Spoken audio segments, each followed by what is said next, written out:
Oke, Assalamualaikum dan salam sejahtera. Kami dari kumpulan 7 akan mengulaskan sebuah teater yang bertemakan round table dari teater yang bertajuk Dilarang Menyanyi di Bilik Air.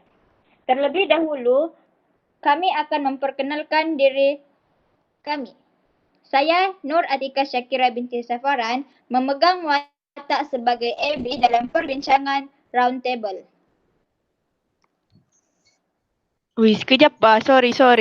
Nanti kita cut saja. Tiada rupa kamu di dalam ini. Si Anis tidak ada.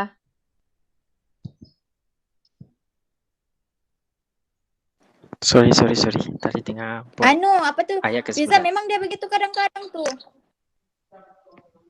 Oh, memang. Jadi nanti kalau time kita itu nampak sudah record itu ada keluar Riza rupa pula. kah? Ada aja muka kamu semua. Alah, aku Ya, kan tukang record nih. Tidak ada. Yang bercakap dia kasi keluar muka tu. Yang tak bercakap dia tak kasi keluar muka. Tidak ada keluar rupamu. Si Memang dia Anis sama begitu si tu kalau record. Ya. Memang dia begitu Fiza Pipi.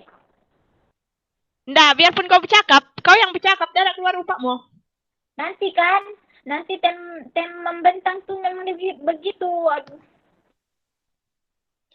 Nah, iyalah, ulang balik. Biar dapatlah keluar rupa aku bah. Dapatlah dia cantik. Ulang balik. Biar berlah. Kau cut ya nanti. Oke.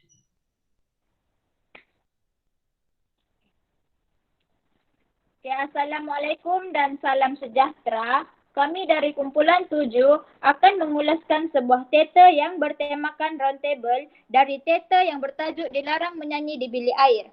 Terlebih dahulu, kami akan memperkenalkan nama ahli kumpulan kami. Saya Nur Atika Syakira binti Safaran memegang watak sebagai Abby dalam perbincangan round table. Seterusnya saya Syafiza binti Salmat memegang watak sebagai Fifi.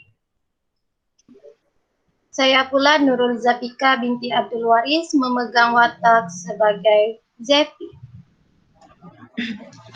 Saya pula Anis Nur Najha binti Basri akan memegang watak sebagai Anis.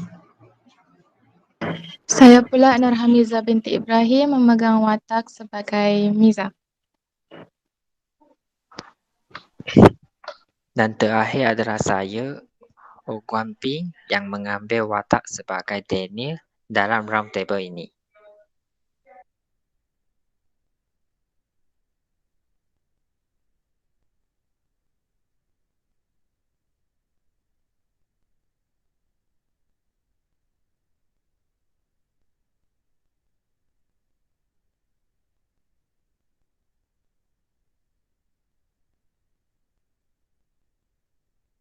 Mana orang ni? Suara tak ada.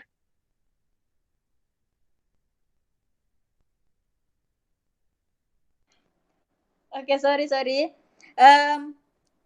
Yang pertama, pasal gaya persembahan. Gaya persembahan dalam teater Dilarang Menyanyi di Bilik Air ni, dia merupakan teater moden. Sebab apa? Sebab dalam teater moden ni, dia bertemakan musikal. Apa-apa persembahan teater yang melibatkan musikal, dia merupakan teater moden.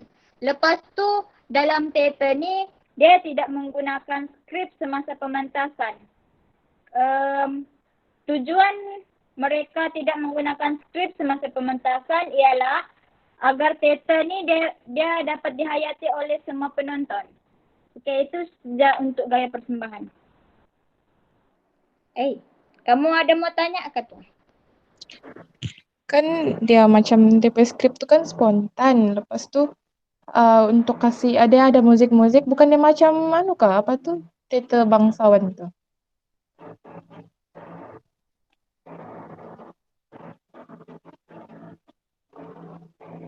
Oh, enggak. Kalau pasal teater bangsawan ni kan.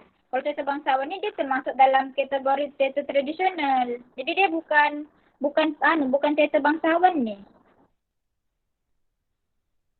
Lepas tu aku sudah nampak juga macam aku sudah dari Google, dia memang teater moden bertemakan musikal.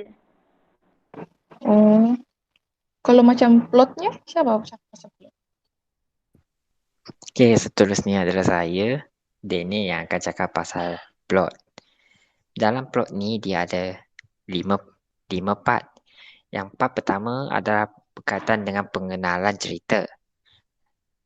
Dalam pengenalan cerita ini dia biasa menceritakan tentang hubungan antara tokoh utama, Tok Ketua dengan tokoh-tokoh lain yang ada dalam cerita ini. Dalam part kedua pula adalah awal konflik. Dalam awal konflik ini biasa menceritakan tentang masalah-masalah yang menimbulkan dalam cerita. Dalam masalah-masalah ini ialah masalah Sapiah yang menyanyi di bilik air. Dan ketiga adalah menunjuk konflik. Dalam menunjuk konflik ini biasa mencakapkan tentang masalah yang dihadapi oleh tokoh, iaitu masalah Sapiah yang menyanyi di bilik air dan masalah lelaki-lelaki yang tidak balik ke rumah pada waktu malam.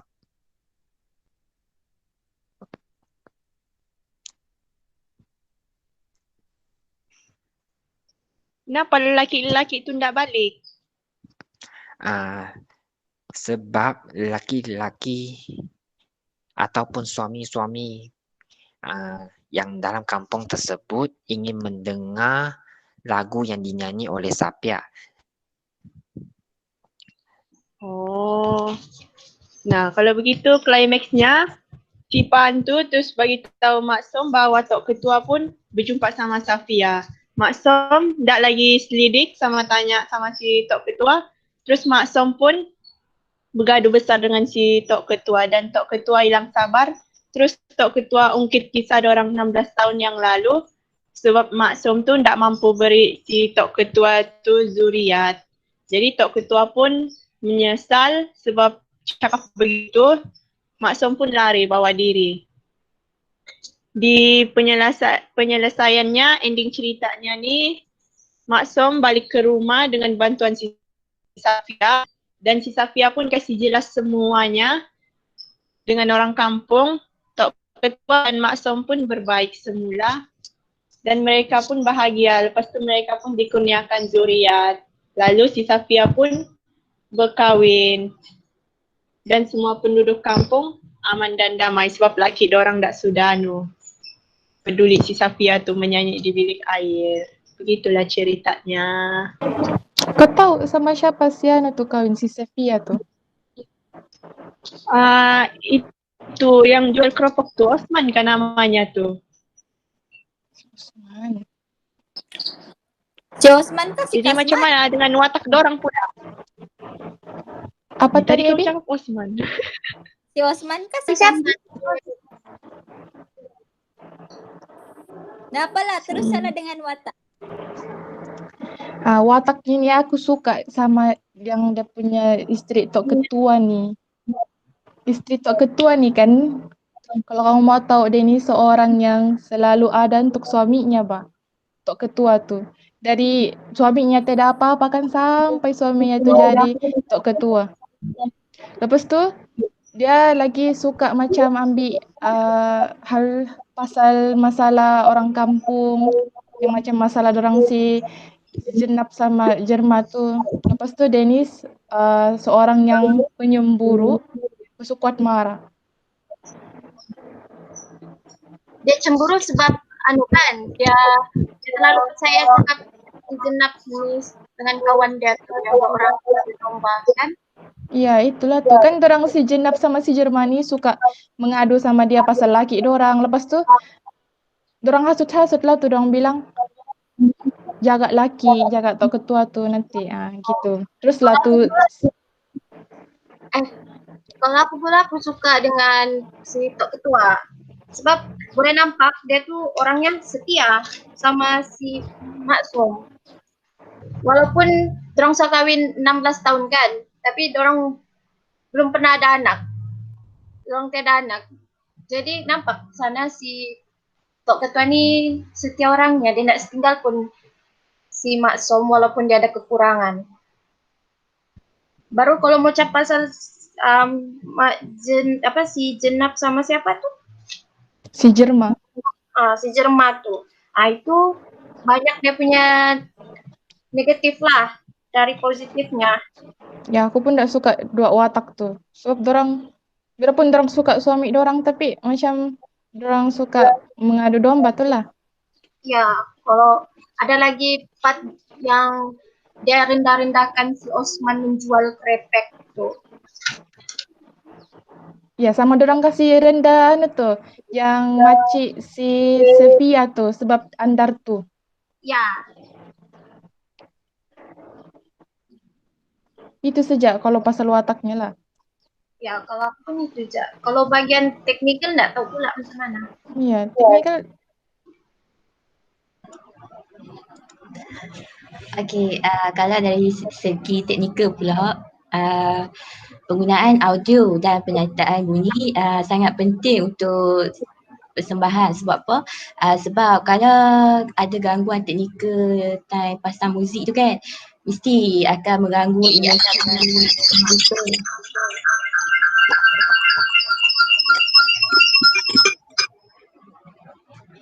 Okey.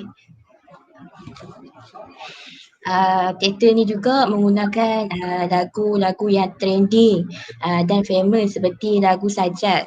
Lagu Sajat tu mereka ubah lirik bersesuaian dengan kehendak skrip mereka.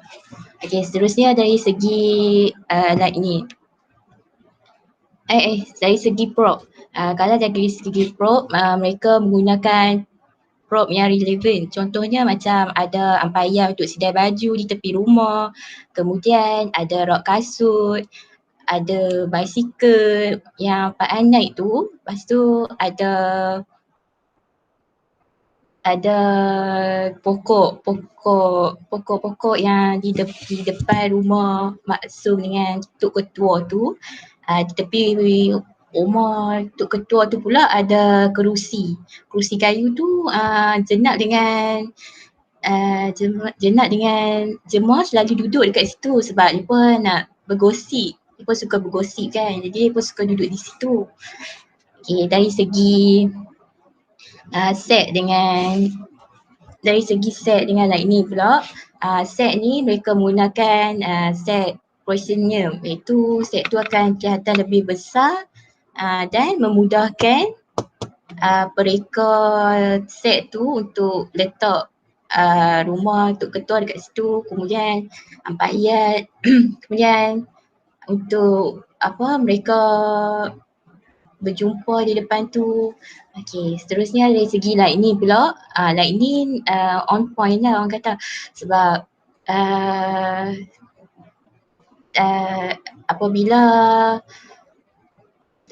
Tok Ketua dengan Maksum tu merajuk, like ni tu akan fokus pada Tok Ketua dengan Maksum sahaja. Okey, itu sahaja. Sekian, terima kasih.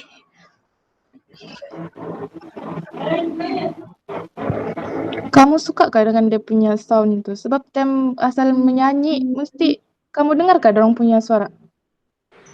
Ya, enggak, aku pun kadang-kadang enggak terlampau dengar apa yang Kan, terlampau kuat musiknya kan berbanding suara Ya. pelakon. Ya, Tak lepas tu terlampau. pandai hilang-hilang lagi. Hai, okeylah. Pengajarannya ada kah? Jadi Kalau kamu rasa? macam itu kesimpulannya, janganlah kita menyanyi di bilik air sehingga boleh menyebarkan fitnah. Kita haruslah menyelidiki dahulu sebelum bertindak. Seterusnya janganlah kita mengadu domba kerana ia boleh merosakkan rumah tangga orang lain. Sekian saja, terima kasih.